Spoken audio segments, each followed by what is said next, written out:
Good evening, dear students. In last class, I taught you economic objectives. Now I am going to start social objective. So, social objectives: business is an integral component of the society. So, existence of business is not possible in the absence of society. Therefore, it is essential for the self-interest of the business that it should be fulfill the objective in accordance to the social aspiration.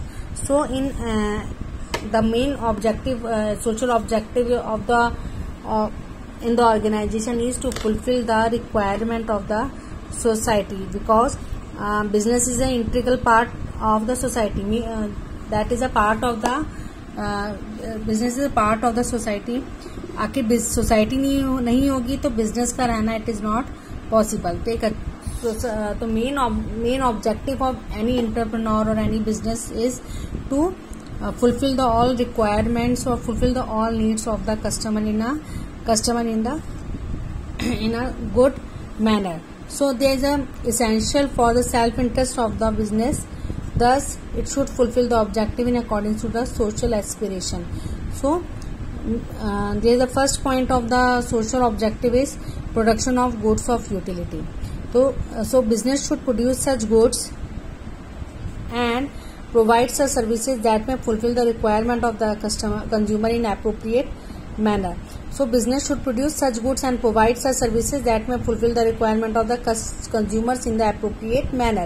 It means कि जो भी that is utility according to needs. Production of goods of utility, जैसी needs होगी customers की वैसा particular product producer को बनाना चाहिए. So आखिर जो भी सर्विसेज और जो गुड्स एंड सर्विसेज प्रोवाइड जो भी प्रोड्यूसर प्रोवाइड कर रहा है, it should be in a good manner, सही तरीके से होना चाहिए. In other words, an entrepreneur should produce only such good and services which are demanded by the society of the customer.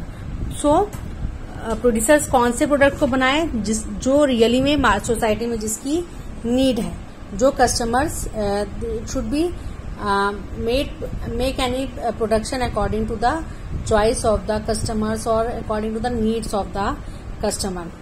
Then second is, an entrepreneur should make sufficient production while keeping in mind the requirement of the customers. Sufficient production refers to maintaining balance by supplying goods according to the demand. So demand and supply, both words are very important in any business. So sufficient production means कि इतना production बनना चाहिए जितना customers अपनी needs को easily fulfil कर सके. ऐसा नहीं हो कि डिमांड प्रोडक्ट की है और मार्केट में इसकी सप्लाई नहीं है, तो इट मीन्स क्या होगा, कस्टमर्स अपनी नीड को फुलफिल नहीं कर पाएगा. सो इट मीन्स कि जितना भी प्रोडक्शन की डिमांड है, डिमांड के अकॉर्डिंग प्रोडक्शन की सप्लाई भी होनी चाहिए. Then third is availability of goods at reasonable price. That is very important. Reasonable price, सही प्राइस में, कम प्राइस में, सही रीजनेबल प्राइस में सही प्राइस, मिनिमम प्राइस में प्रोडक्ट कस्टमर्स को अवेलेबल होना चाहिए. An important function of the entrepreneur is to provide goods to customer at reasonable price. Entrepreneur means जो भी बिजनेसमैन है, सो जो भी प्रोडक्ट कस्टमर्स को अपने गुड्स एंड सर्विसेज प्रोवाइड कर रहा है, it should be in reasonable price. It is not right for an entrepreneur to earn profit by creating artificial scarcity or by black marketing. तो कई बार क्या होता है कि जो एंटरप्रेन्योर्स होते हैं, जो बिजनेसमैन होते हैं, वो प्रोडक्ट को छुपा के रख लेते हैं और उसे ब्लैक मार्केटिंग में बेचते हैं ताकि उनको ज्यादा से ज्यादा पैसा मिले. So these all work is are totally illegal, and so that is why producer का मेन मोटिव क्या होना चाहिए, they provide goods and services to all the customers rather than creating any black marketing. Third is no decline in quality. That is also very important. We all know कि quality is important part of any production. हम जब market जाते हैं तो main हमारा motive क्या होता है कि अकॉर्डिंग टू प्राइस प्रोडक्शन की क्वालिटी अच्छी होनी चाहिए. So when the product become popular, then the producers reduce the quality while maintaining same price. So जो भी प्रोड्यूसर का मेन मोटिव क्या है, जैसा प्राइस हो, इट मीन्स जैसा प्राइस है वैसे उसकी क्वांटिटी होनी चाहिए। ऐसा नहीं कि प्रोडक्ट का प्राइस कम है तो क्वांटिटी उसकी डाउन हो। Because the main motive of any producers, that is to fulfill all requirements to the customers. So there should not be in decline in the quality of or features of a good in any form. तो quality के साथ कुछ भी compromise नहीं होना चाहिए। So quality should be always good for all customers in our nation. Then fifth is actual advertisement. Nowadays advertisement is very popular word. So because you all know, we all watching television and watch different kind of advertisement. So customer should not be deceived by presenting false advertisement. The customer is baffled by the false advertisement and he is not able to take a right decision. So baffled it means confused. तो आजकल क्या हो रहा है, advertisement जो भी advertisement आ रही है, मेन मोटिव क्या होना चाहिए कि कस्टमर्स को सही डिसीजन के लिए हेल्पफुल हो सके। सो जो भी एग्जैक्ट जो भी प्रोडक्ट है उसकी अकॉर्डिंग टू प्रोडक्ट की एडवर्टीजमेंट होनी चाहिए। उसमें कुछ झूठ नहीं होना चाहिए उसमें। So this form of advertisement is not right. The entrepreneur should give the right advertisement to present the right scenario. So fine, जैसा प्रोडक्ट है वैसा ही प्रोडक्ट की एडवर्टीजमेंट होना चाहिए। This is actual right of any entrepreneur. So the customer should be brought out of illusion and should be presented in the right scenario. So वो confuse नहीं होगा और जो सही एडवर्टीजमेंट होगा उसके अकॉर्डिंग वो प्रोडक्ट को खरीदेगा। So here the 5 points of social objective. Now I am going to teach you human objective. So efficiency and success of a business depend upon the capacity and zeal. Zeal means उत्साह of the persons employed in it. So human objective यहाँ पे किसकी बात हो रही है? Employees की बात हो रही है। तो कोई भी ऑर्गेनाइजेशन बिना एम्प्लॉय के चलना पॉसिबल नहीं है। तो एक अच्छे एम्प्लॉय, एक एंथुसिज्म एम्प्लॉयज का हर एक ऑर्गेनाइजेशन होना इट शुड वेरी इंपॉर्टेंट। तो जो उत्साह के साथ काम करेगा definitely it will help to maintain the fame of the organization in the market. So emergence of human objective take place by the aspiration of people employed in the business. Following are the major human objective of business. First is right coordination with the employees. Right behavior should be done with the persons employed at various level in the business. For example, they should be provided the right salary and benefits. तो एक सही coordination employer और employer के बीच होना जरूरी है। like जैसा employ काम ले रहा है एम्प्लॉय से, उसके अकॉर्डिंग उनको बेनिफिट्स और उसके अकॉर्डिंग उनको सैलरी प्रोवाइड उन्हें करनी चाहिए। So second is development of human resources. Business can perform the task of innovation and customer creation only when the employees are provided the opportunity of developing new skills and capacity. So development of human resources यहाँ किसकी बात हो रही है? Development of employee with the help of different kind of skill training or different kind of education training. तो कैसे किसी employ का डेवलपमेंट होगा? जब वो एक सही स्किल अपना काम वो कैसे रिप्रेजेंट करेगा, जब उसे प्रॉपर तरीके से गाइडलाइंस और उसको ट्रेनिंग प्रोवाइड होगी. So training is very important internal part of any organisation.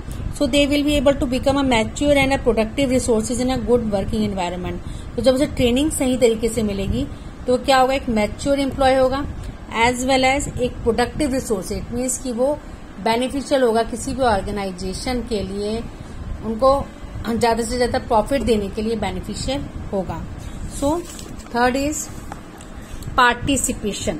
The worker should be allowed to participate in such decisions by which they are affected themselves. So participation word is very important in any organization because जब भी employ काम करता है किसी भी organisation तो उनका main motive होता है कि मैं अच्छे से अच्छा अपने आप को रिप्रेजेंट करूं. तो पार्टिसिपेशन जो वर्कर्स का जो participation it should B allowed in any organization. Like example हम बोल सकते हैं, लाइक किसी ऑर्गेनाइजेशन को डिसीजन लेना है, तो डिसीजन लेने के लिए एम्प्लॉय का पार्टिसिपेशन होना जरूरी है. फाइन. तो क्योंकि जितने भी डिसीजंस होंगे, जो भी आइडियाज होंगे, definitely it will be innovative, as well it will help to increase the profit of the organization.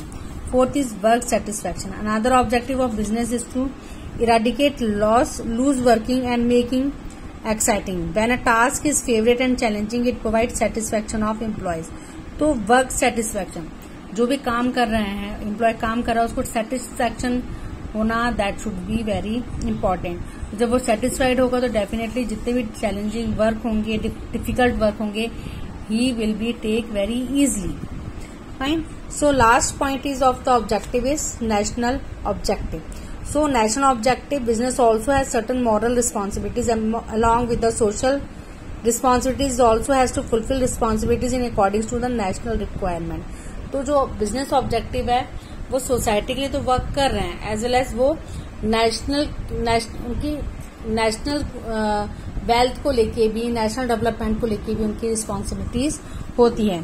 सो ये the first point is social justice. An objective of business is to eliminate inequalities of opportunity and ensure the participation of all in its working and development. It is needed to give more attention on weaker and deprived section with the point of view.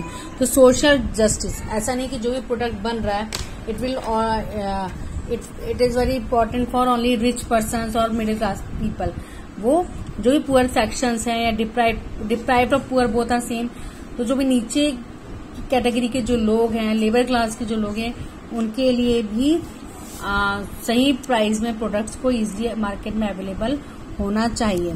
Second is production as per national priorities to ensure the supply of those goods which are required for the development of the nation is an objective of business along with the development of resources for agriculture development of manufacturing industries is also important for the country. It is also important to provide goods of necessity to the poor section of the society at reasonable price. So तो national priorities के according production होना चाहिए. If we talk about mostly we talk about poor section को हर एक जितनी भी उनकी जो नीड्स हैं वो इजीली फुलफिल हो सके. सेकंड कि जो भी डेवलपमेंट हो रहा है रिसोर्सेज का, वो if we talk about agriculture resources, if we talk about industrial resources, वो सब रिसोर्सेज इजीली वे में मैनेज होने चाहिए.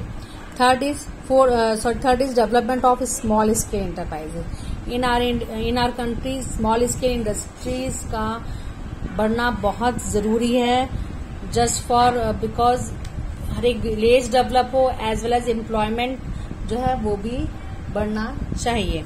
सो development of small scale enterprises is very important for creating employment and for balance development of the country. Balance development of country it means कि जितने सही तरीके से सिटीज डेवलप हो रही हैं वैसे ही विलेजेस को भी डेवलप होना बहुत जरूरी है. तो उनका बैलेंस बनाने के लिए स्मॉल स्केल एंटरप्राइजेस बढ़ना चाहिए, एज वेल एज जितनी अच्छी लार्ज स्केल इंडस्ट्रीज बढ़ रही है वैसे ही स्मॉल स्केल इंडस्ट्रीज बढ़ेंगी, तो definitely it will help to improve our national wealth as well as national development. Here's the fourth point is national self-sufficiency. Continuous effort should be made manufacturing such goods and machinery in the country itself which are being exported. So, national self sufficiency it means कि हमारे पास जितने भी resources है वो self sufficient होने चाहिए. हमको कहीं से इम्पोर्ट कराने की जरूरत ना पड़े, हमें कहीं बाहर से लाने की जरूरत ना पड़े, चाहे हम एक्सपोर्ट कर लें बट हमें इम्पोर्ट ना करना पड़े. जितने भी हमारे रिसोर्सेज हैं वो हम उसे इजिली यूटिलाइज कर सके अपने प्रोडक्शन में. And the last point is labour efficiency. Business should make specific efforts to provide training to the youth of the country. Young and trained services class perform a very significant role in the development of the country. So labor efficiency कैसे increase होगी? जब उन्हें proper guidance मिलेगा, proper training मिलेंगे. If they any enterprises give proper training to the youths or proper training to their employees, definitely it will help to improve the working efficiency of the employees. So here these points are finished, and now now in next class I will teach other topics in chapter first.